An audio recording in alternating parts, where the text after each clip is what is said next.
দেখেছি অনেক সুশীল সমাজের এবং অর্থনীতিবিদরা সরকারি কর্মচারীদের দাবি দেওয়ার বিষয়ে নেগেটিভ মন্তব্য করেছেন। তাদের উদ্দেশ্যেই আমি একটু কথা বলার জন্য এখানে উপস্থিত হয়েছি। তা হলো আমাদের মাত্র 20 কোটি কর্মচারীর 20 কোটি জনগণের মধ্যে সরকারি কর্মচারী মাত্র 14 লক্ষ। সেখানে তাদেরকে মহার্ঘ ভাতা দিলে কিংবা বৈষম্যহীন একটি পে কমিশন দিলে মানে বাজার দর ঊর্ধ্বগতি হবে, সরকারের মূল্যস্ফীতি বেড়ে যাবে, এই সকল অনেক কথাবার্তা বিভিন্ন মিডিয়াতে আসছে। আমি তাদের গাতার্থে বলতে চাই 14 লক্ষ কর্মচারী সেই 20 কোটি কর্মচারীর মধ্যে 1% নয়, 0.5% নয়, 0.something% সরকারি কর্মচারী আছে। তাদেরকে সুযোগ সুবিধা দিলে সরকারের বিভিন্ন ধরনের সমস্যা হবে, এই কথাগুলি ঠিক না।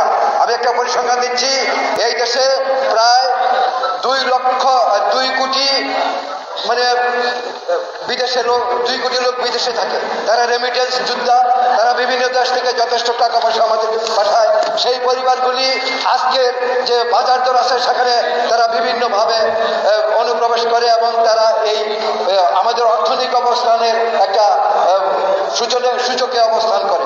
আমাদের সরকারি কর্মচারী যারা আছি তারা দিনান্তে পান্তা ফুরায়, সেই কথাটা সেই যে বিজ্ঞ অর্থনীতিবিদ তাদের কথাতে বলছি। পাশাপাশি আমাদের যারা সরকারি কর্মকর্তা আছেন তাদেরকে যেভাবে অতি সত্বর 3 দিনে 3টা প্রমোশন দিয়ে দিয়েছেন, অথচ আমাদের সরকারি কর্মচারী যারা তাদের পক্ষে বা তাদের জন্য কোনো কিছু করার জন্য মিটিং লাগে, 3টা কমিটি লাগে এবং সরকারি কর্মচারীদেরকে ভাইভোগা দেওয়ার জন্য যা যা দরকার তাই লাগে।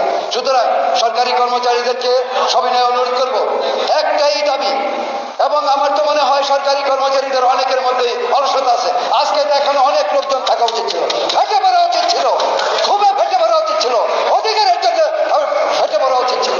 আজকে লোকজনের উপস্থিতি কম, সেটা আমি বুঝলাম না। যাই হোক, আমি অত্যন্ত অভাবী মানুষ, সরকারি কর্মচারী যারা আছেন তারা সবাই অভাবী আমি মনে করি, এবং সেই জন্য সেই সংগ্রামের জন্য আমার নেতৃবৃন্দদেরকে আমি অনুরোধ করব সঠিক এবং সুন্দর এবং কঠিন কর্মসূচি দেওয়ার জন্য, কঠিন থেকে কঠিনতর কর্মসূচি।